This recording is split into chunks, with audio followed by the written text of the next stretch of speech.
Hello, my most amazing artists. As we've been talking about for the past several weeks, we have been making these freedom quilts and creating separate squares with patterns. Remember that the goal is to create 4 different squares so that you can eventually connect all of your squares together and make a paper quilt, like a tiny little paper quilt. Okay, I wanted to make this video to make sure you guys understand the steps that you do for those of you who haven't been able to catch up with us. So I'm going to start by showing you guys how to make a perfect square because that's key for making these patterns work. It needs to work with a perfect square. So go ahead and grab a piece of paper. It's okay if it's notebook paper. You're just going to be coloring over top of it. And I'm actually going to flip mine the other way so that the holes are on this side. You can use any kind of blank paper, but for this project, I'm going to show you with notebook paper because a lot of people have notebook paper. Okay, so what you're going to do to make a perfect square, a really easy way is to take the corner, fold your paper up, and you want to make sure it's way easier with lined paper to find a line and just follow that line with the top of your fold. Then you know you're doing it right. But if you just have plain paper, make sure that the side is parallel with the side of the paper and the top of your fold is parallel with the top of the paper. You don't want a diagonal fold where you're just randomly folding up and it's like diagonal like that. You want it to literally come up, match the halfway mark of your paper and match the side of your paper, okay? Go ahead and outline your triangle.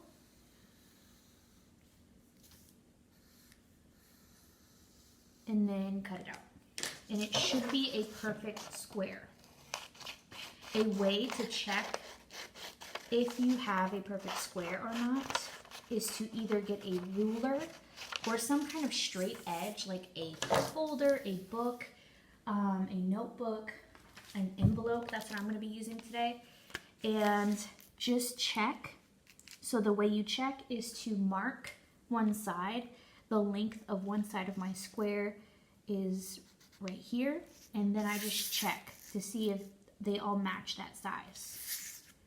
And if they match that size, then it is a perfect square. So I'm good to go.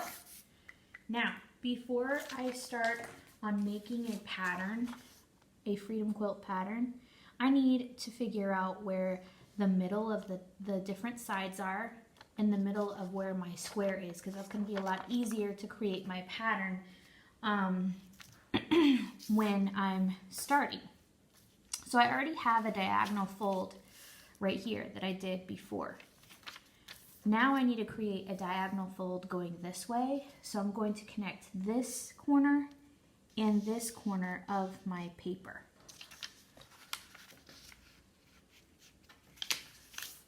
Okay, then I'm going to open it back up and bam, I know where the middle of my square is now. Okay, so now I need to figure out where the middle of the top and the bottom of my square is. So I'm just going to fold it like a book. Open it back up. And I want to know where the middle of my two sides are. So I'm going to fold it like a taco.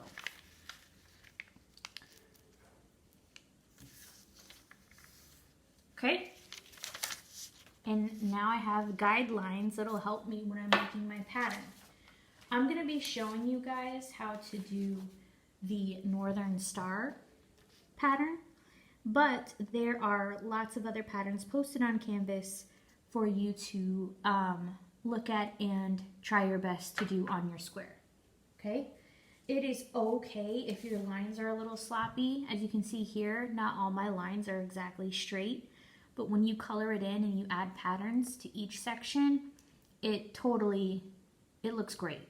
So I don't want you guys to stress on making it exactly perfect. When you make the Northern Star, you want to start by making a square in the middle of your paper. Yet again, if you have lined paper, it's going to be a lot easier to do these patterns because you have a reference point.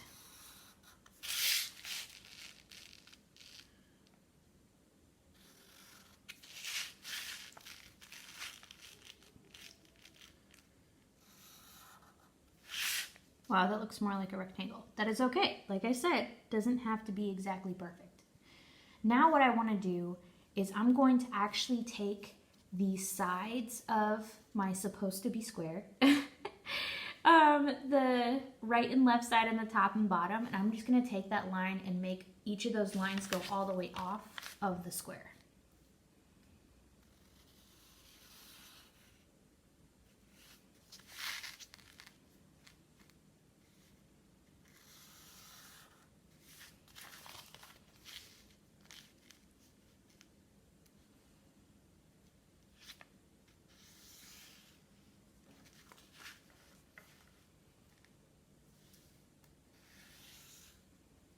Okay, last step is to create the triangle points that are coming off of the middle square.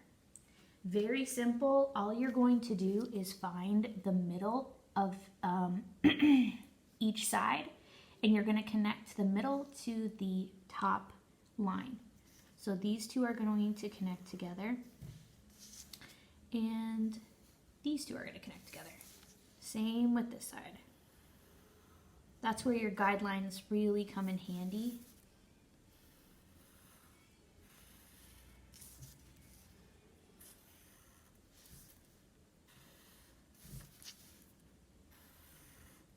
The last tip that I'm going to give you is when you're coloring in your quilt pattern, you want to make sure that you're paying attention to where you're matching your colors and your patterns. I could have just colored all these triangles with different colors and patterns, but you wouldn't have been able to really see the design that the North Star creates. So pay attention to the different shapes on your quilt square and make sure that you're matching the right shapes together when you are coloring and adding patterns. Okay? So go ahead and try to make 4 quilt squares and upload your picture on Canvas so I can see your beautiful masterpiece. Can't wait to see your work. Have fun!